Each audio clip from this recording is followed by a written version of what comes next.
This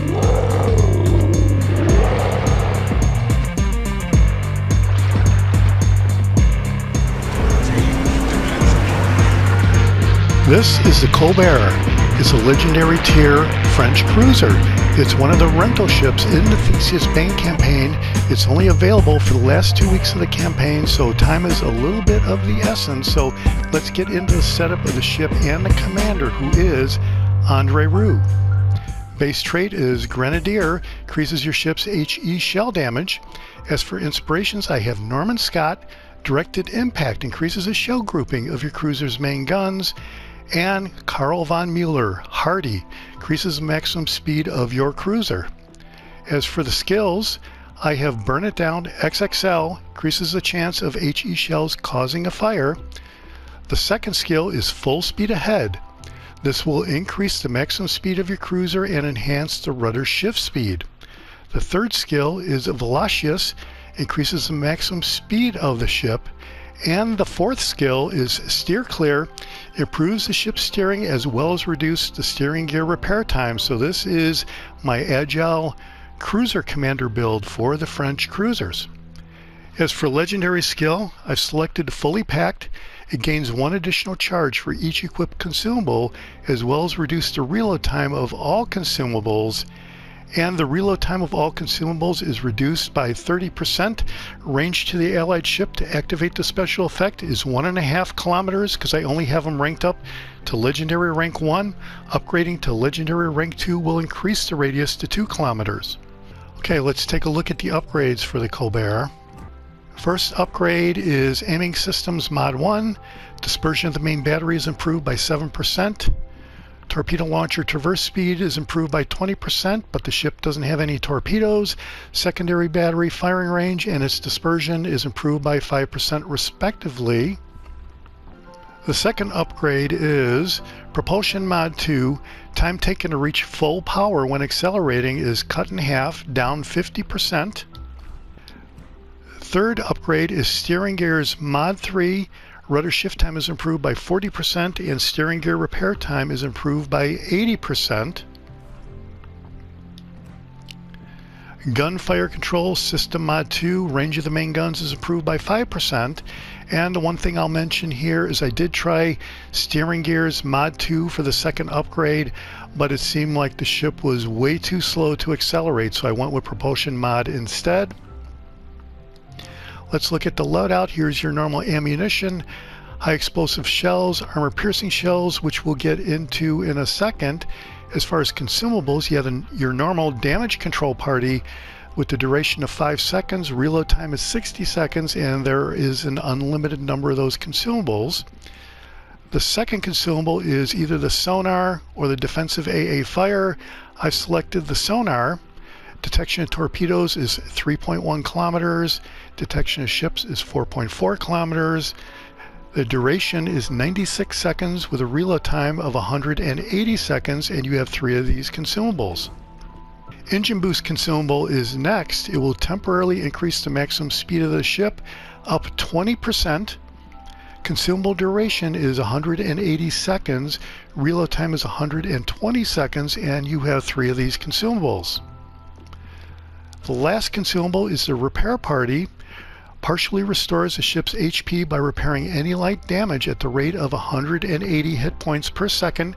The duration is 28 seconds with a reload time of 80 seconds, and there are 4 of these consumables. I have some boosters loaded here. They will be in the highlight that you see, and I'm not running any camo. Ship didn't come with any camo, and I was not able to create any permanent camo. So that's what you're going to see in the highlight videos, no camo. And I'm still using the silver flag because its glare might just blind your enemies. Alright, so let's look at the stats. Survivability hit points is 36,100. Armor is 10 to 80 millimeters. Torpedo reduction is not worth mentioning. Artillery, the main battery has 16 127 millimeter guns, but they are not all available for a single salvo. So because of the way they're configured, you're only going to get a partial number of those, probably like 12. The firing range is 16.3 kilometers with this setup. Reload time is 3.5 seconds. Traverse time is 6 seconds. HE shell damage is 2179 with a 9% chance of setting fire. AP shell damage is 2600. Here are your Aaa defenses. There seems to be a fair amount. It's rated at 93. Maneuverability is up to 37.2 knots, 620 meter turning circle radius, and a 4.4 second rudder shift time. Without the commander setup or the upgrades, the rudder shift time was right around 8, 9, 10 seconds. Concealment is 13.5 kilometers by sea, 8.1 kilometers by air. Here is the armor, and at first glance this does look pretty good because you have a lot of orange armor here, and the superstructure though does have the green armor and the turrets. Wow, look at that. The turrets are the 10 to 14 millimeter armor thickness. That is not that great. So let's see what the Citadel looks like. And this is kind of surprising. This is probably why it's a glass cannon. It will get wiped out from plunging fire from above, and you can see if you bow tank and you get a shot down below the front there, you're going to be in trouble. And it kind of seems like parts of the sides of the Citadel is rather thick. It looks like that is the darker 76 to 160 millimeter, but you still really do not want to be out in the open water and get hit, especially if you're not very maneuverable. So that's why I went with the Agile build. Overview: reloader, above average main battery reload speed in the 3.5 seconds or so is really pretty quick, so that is something. Nimble aim, above average main battery traverse speed, gives an edge in close quarters combat, and that is for sure, but I don't really think you want to be in close quarters with this ship. Guns aplenty, a high number of guns allow for a lot of damage from a single salvo. Well, we'll see how that plays out in battle. Colbert R was designed and built after World War II and equipped with powerful dual-purpose 127mm artillery. This relatively small cruiser was primarily used for Aaa Defenses. Okay, this is a rental ship. She will be removed from your account when the rental time expires. Entered service in 1953, and there was only one ship in the series. So you might wonder what's going to happen to all the upgrades that I purchased. I believe they're going to be in stock here, as you may see sometimes, like down here, Damage Control Party is one in stock.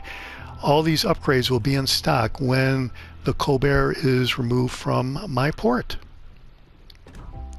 Alright, so that's it for the setup of the ship and the commander. Let's go out in a standard battle and check out some highlights.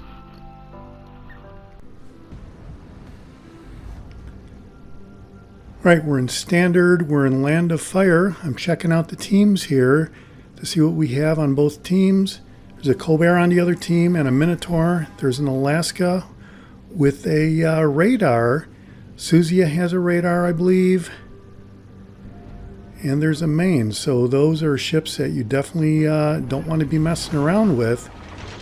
And I did try Andre Lemonnier, the accuracy cruiser commander for the French, and the best I was able to do was the glass cannon highlight video you saw. So I did really terribly with that commander, so I decided to try out the Agile cruiser build, and that's what you're going to see here. This video is going to highlight pretty much 100% out in the open water doing the Agile cruiser kiting maneuvers, and it's going to be fairly successful, but the key is to stay at a long distance from the red team. So there I'm backing up. I don't really want to get close to the red team at all, so I'm giving myself some space.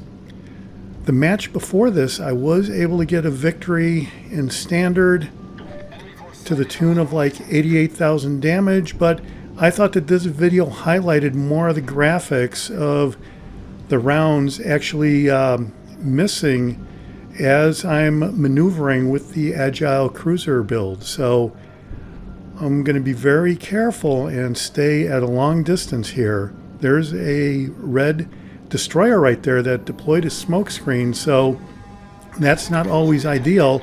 If you're in a destroyer and you want to stay hidden, you deploy the smoke screen and everybody knows where you are. I suppose that could have been the Minotaur over there with the smoke screen, but that didn't really help him out if that's what was going on. I took some shots at him because he was within range of the main guns, and here's his mains over here, and here you can see he is taking some shots at me, so I'm starting to do the agile maneuvering, and these are all pretty much misses right here. So this is awesome. This is working out just great.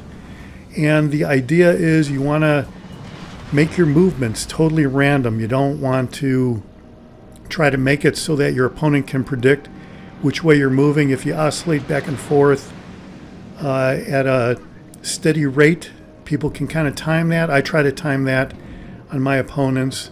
So I assume people are no different when they're trying to target me. So I try to keep everything completely random here. And, you know, at the first little bit, I'm maneuvering around. I'm not really getting much damage, but the best is yet to come. This Alaska over here, it's a rental. It looks like he's getting hammered pretty good. He's not really in a good position, it seems like. And this Alaska on the red team seems like he is firing at a kind of a quick rate, or maybe I'm looking at the wrong thing. I know that there's a Minotaur over there firing. Those could have been the shells that I saw. But I'm taking some shots at this Alaska over here 14 kilometers away. I'm being spotted, but I'm not really worried about it at this point. You can see those worse than misses there. I got 8 hits. Most of the hits that you get with the Colbert are shatters, and you really do see that. Out of 11 hits, 7 of them were shatters. I did get 4 hits and a fire, which is starting to count up on the Alaska over there. So there's another miss, and here I've got 4 ships that are basically targeting me, and I do get hit right there. I do have 4 heals with the commander build of Andre Roux, so that is a benefit. We don't really use all 4 of the heals by the time this match is done, but I believe you will definitely get to a point where you will need all 4 heals. It certainly comes in handy. They seem to reload, cool down really quick, so that helps as well. So here I've got everybody firing at me, and because I'm maneuvering at distance like this, they don't really seem to have an easy time hitting. There is another big miss. They've only knocked like 7,000 off of my hit pool so far, and I did start the heal, and so we're building back up our hit points, and they're just continuing to hammer me, or to try to hammer me.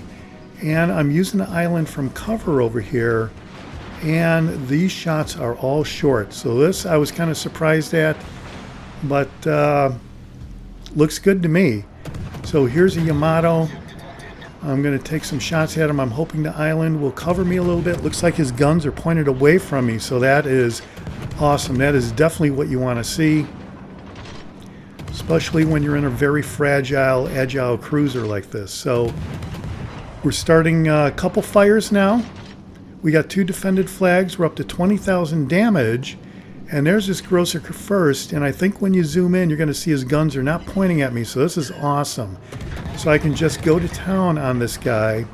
And you can see from the configuration of guns on the Colbert, it looks like all the guns are not really going to be able to fire. Maybe they are. The guns that are white are the ones that are going to fire.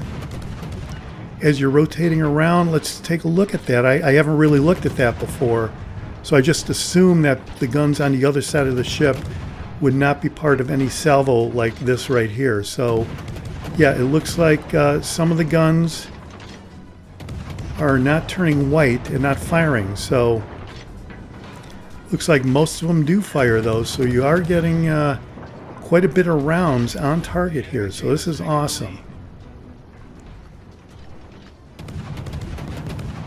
And when you look at the top view here, it does look like maybe you will get all these guns on target. So maybe I was wrong about that. Let me know what you think in the comments. I'm kind of thinking you will get all of the guns on target now. So now that I'm looking at what's going on here with these guns, it looks like you've got 6 guns on the left side of the ship there. So there I took out the Grossicker first, and things are looking pretty good. Yeah, it looks like the 2 guns on the other side of the ship don't seem to be firing. So almost all the guns are going to fire when you're broadside. So that is good to know. During the heat of battle, I wasn't really able to take a look at that until I got to review the video here after the fact. So now I'm going toward A, and I'm using the island from cover from all those battleships over there. We've done 67,000 damage, 181 target hits, that's pretty good. I've noticed that you can get a huge amount of target hits here with the Colbert, and that's something to keep in mind. I am starting a few fires here. I've got 5 fires so far, and that is definitely the source of most of your damage, I think. I haven't really had an opportunity to use armor piercing yet. I'm not really sure if I will. I probably will to do some testing, but I haven't really done much armor piercing to this point. And there is another Colbert that I'm just trying to target him. It looks like he is at a good angle though, and I've got some misses on him. He's kind of slowed up, it looks like. He's 15 kilometers away or so. There I'm doing another heal. And there is a Yamato behind this island, so I'm going to ignore the Colbert over on my right side, and I am going to focus on the Yamato and see if I can start some fires over there like I just did. So that is awesome. So now I'm going to turn over toward the Yamato and see if I could really continue to start some fires. The enemy team has taken the lead. All the other ships seem to be out of range. I think 19 kilometers is too far for those other ships to hit me. There, that looks like the Colbert took a shot at me from my right side. There's some more misses.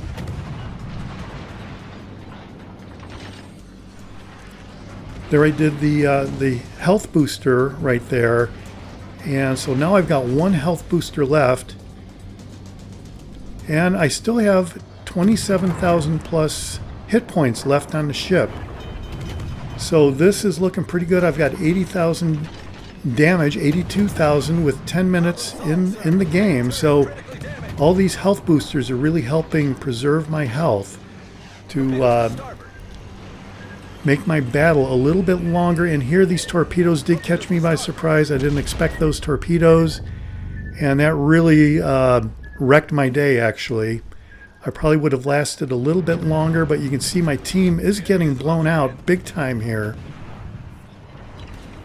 And I have a Witherer medal. That is awesome. Here I'm getting like way too close to the Yamato. This is definitely not a good idea. And there, the Taskinet took me out, so that must have been the destroyer over in the smoke over there. Here, 103,000 damage. The rest of the blue team is gone in quick order. Well, the battle's over and it was a defeat, but I think the video did kind of highlight the Agile cruiser kiting capabilities of the Colbert with that commander build. This is the Jaguar, and I'll see you on the high seas. Thanks for watching. Hit subscribe if you like it.